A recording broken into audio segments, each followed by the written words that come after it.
Good morning, everybody. This is quick tip 9 from Free Advice from Your Uncle Paul here.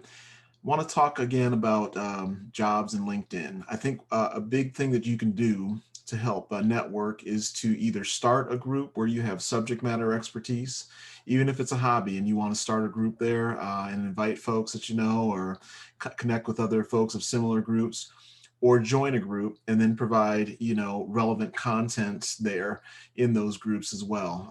Again, just another networking opportunity and something that potentially will bring visibility to your profile.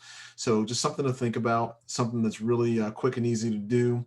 What I encourage you not to do is join a group and say, hey, I need a job. That's not really going to be effective for you.